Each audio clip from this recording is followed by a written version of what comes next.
রাধে রাধে বন্ধুরা, welcome back to my channel. সকলে কেমন আছো? আশা করি তোমরা খুব ভালো আছো, আর আমিও খুব ভালো আছি। এবং সকলকে জানাই সুপ্রভাত। আর এই যে সকাল সকাল গোপু সোনার দর্শন করে নাও। তো দেখো, গোপাল সোনাকে সাজিয়ে দিয়েছি, শৃঙ্গার করে দিয়েছি। তো এই যে গোপাল সোনা বসে আছে, আর দেখো গোপাল সোনার পাশে দুটো বন্ধু নতুন এসছে, ওরাও বসে আছে। আর এই যে গোপাল সোনাকে দেখো, আজকে সকালে টিফিনে আমি দুধ দুধ দিয়েছিলাম আর মুড়ি আর ঝুড়ি ভাজা দিয়েছিলাম। তো আজকে একটু তাড়া ছিল ব্যাংকে যাব বলে, আর ব্যাংকের কাজ যেন সহজে হতেই চায় না। তো জানি না কি জানি কি পাপ করেছিলাম, এতবার ব্যাংকে যেতে আর খুব ভাল লাগে না, একদম ভাল লাগে না। তো কি করবো, আর যেতেই হবে ব্যাংকে। তো দেখো গোপালের জন্য যে সকাল সকাল কি রান্না করে নিচ্ছি, বেগুন ভাজি, উচ্ছে ভাজি আর ফুলকপি আলু দিয়ে রসা করছি। তো ফুলকপিটা অনেকটাই ছিল বলে তাই একটু ফুলকপি আলু রসা করে নিচ্ছি। আর যেহেতু কালকে আমার বান্ধবী অনেক গোপালের বাজার করে নিয়ে এসেছিলো, তো তোর মধ্যে ফুলকপিটাই বেশি ছিল। তো ওই জন্য ফুলকপিটা আজকেও রান্না করে নিচ্ছি, তাহলে অনেকটা শেষ হয়ে যাবে। তো এই যে এখন শীতকাল, তাড়াতাড়ি সবজি শেষ করছি যাতে অন্যান্য নতুন নতুন সবজি ভগবানকে দিতে পারি। তাই জন্য দেখো আজ যে ফুলকপিটা ফের রসা করে নিলাম। তো ফুলকপি আলুর রসাটা তোমরা দেখেইছো কী কী দিয়ে করি, এ আর বলার কিছু নেই। তো কালকে আমার জন্মদিন ছিল, আমি নিজেই জানতাম না। তো যাই হোক, তাও আজকেও অনেকে উইশ করেছে, কারণ আমার ইংরাজিতে 14ই ডিসেম্বর। তো তো সকলে আজকেই উইশ করেছে। কিন্তু আমার খুব দুঃখ লাগলো যে আমার বাড়ির লোক আমাকে ভুলে গেল। কিন্তু দেখো বন্ধুরা, তোমরা আমাকে মনে রাখলে। তো তোমরা ভালোবাসো বলেই আজকে আমি হয়তো ভিডিওগুলো দিচ্ছি। আর যারা আমাকে ফেসবুকে কমেন্ট করেছো, শেয়ার লাইক করেছো, তাদেরকে অনেক ধন্যবাদ। আর তারা আমাকে যা উইশেস করেছো খুবই ভালো লাগলো। তো সবাইকেই ধন্যবাদ আমাকে উইশ করার জন্য। আর আমি চাই যেন তোমাদের দিনগুলো খুব ভালো যায়। আর গোপালের কাছে প্রার্থনা করি যে তোমরা যেন সারা জীবন ভগবানের চরণে সম্মতি রাখতে পারো। তো এই যে সকাল সকাল দেখো গাছে একটু ফুল ফুটেছে, তাই তোমাদেরকে একটু দেখাতে চলে আসলাম।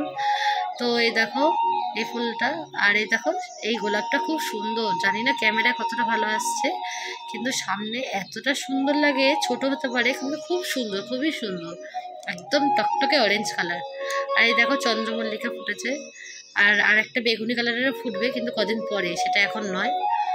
তো এই যে আজ বৃহস্পতিবার যেহেতু, তাই আমি ছাদে সবসময় দেখতে আসি লাল ফুল ফোটে কিনা। তো এই যে কয়েকটা ফুল ফুটেছে, কিন্তু লাল ফুল আজ বেশি ফোটেই নেই। তো কী করা যাবে আর। তো আজকে তোমাদেরকে আরেকটা গাছও দেখাবো। কী গাছ বলো তো?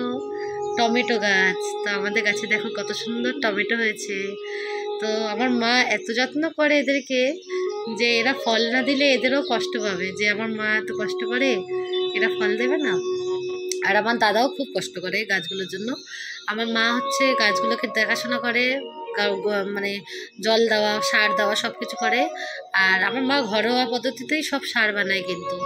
আর আমার দাদা হচ্ছে সব পরিষ্কার করে, মানে গাছের গোড়া টোড়া পরিষ্কার করে ছাদ দিয়ে সব রেডি করে রাখে। আর আমি শুধু ফুল তুলি, কারণ আমি টাইমই পাই না এসবগুলো করার। তো এই দেখো সেই পাতাবাহার গাছ, যেটাতে একদম পাতা ছিল না, গাছটা পুরো শুকিয়ে যাচ্ছিল, কিছুই ছিল না। দেখো কত সুন্দর সুন্দর পাতা এসছে। তো এগুলো করার পর আমি নিচে এসে গোপাল সোনাকে ভোগ লাগিয়ে দিয়েছিলাম। তো এই যে দেখো গোপালের ভোগ দর্শন করে নাও। যতটুকু পারি গোপালকে সেবা ভালো করে দেওয়ার চেষ্টা করি। আর তোমরা আশীর্বাদ করো যেন ভালো করে দিতে পারি, আর সারা জীবন যেন গোপালের চরণে মতি রাখতে পারি। তো আজকে এতটাই ঠান্ডা আমাদের ঘরগুলো যে আমি অন্নটাকে নিয়ে, প্রসাদটা নিয়ে উপরে চলে এসেছি। তো আমি গোপালকেও একটু পরে নিয়ে আসবো ছাদে। তো আজকে এতটাই ব্যস্ততা ছিলাম যে তোমাদেরকে আর বেশি কিছু শেয়ার করতে পারিনি। আর সবথেকে বড় কথা, আমার বর রাত্রিবেলা এই যে দেখো কী সব নিয়ে চলে এসছে, এখন ও বার্থডে সেলিব্রেশন করবে। তো এই যে পায়েস করছি গোপোষণার জন্য। আর এই যে আমার বর ছাড়িয়ে দিচ্ছে দেখো, কিন্তু মুখটা দেখাতে দিল না। তো যাই হোক, করে নিলাম। আর আজকে সবথেকে বড় যেটা আমি করে ফেলেছি, যে আমি রাতের ভোগটাই দর্শন যে তোমাদেরকে করাবো সেটাই তুলতে ভুলে গেছি। এতটাই ব্যস্ততার মধ্যে ছিলাম, বাড়িতে লোকজন ভর্তি ছিল। তো যাই হোক, বাচ্চা কাচ্চারাও ছিল, তো খুব চেঁচামেচি কিচিরমিচির করছিল। তো আমার কাজে কাজে আমি ভোগের দর্শনটাই তোমাদের করাতে ভুলে গেলাম। তো যাই হোক, তোমরা তো প্রত্যেকদিনই ভোগ দর্শন করছো, আর কি করা যাবে। তো আজকে আমার একটু বার্থডে কিছু সেলিব্রেশনের মুহূর্ত তোমাদের সাথে শেয়ার করব। তো এই দেখো পরমান্ন হয়ে গেল, আর তারপরে কিন্তু আমি গোপালকে ভোগ লাগিয়ে দিয়েছিলাম। তো আমার বর আবার আমাকে সারপ্রাইজ দিয়েছে, আমি তো জানতামই না।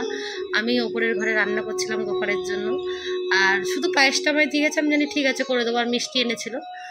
আর পরোটা করতে বলেছিল, তো আমি পরোটাও করে রেখেছিলাম। তো নিচে গিয়ে দেখছি বেলুন টেলুন দিয়ে ঘরটা সাজিয়ে রেখে দিয়েছে। তো আদৌ আমি জানতাম না কিছু। আর এই যে সব চিল্লার পার্টি, সব আমাদের বৌদি, দাদা, ভাই সবাই এখানে ছিল।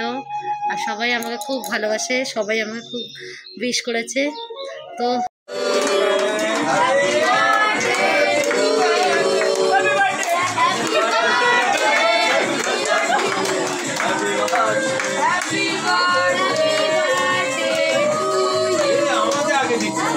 তো তোমরা দেখলেই সবাই কি করছিল।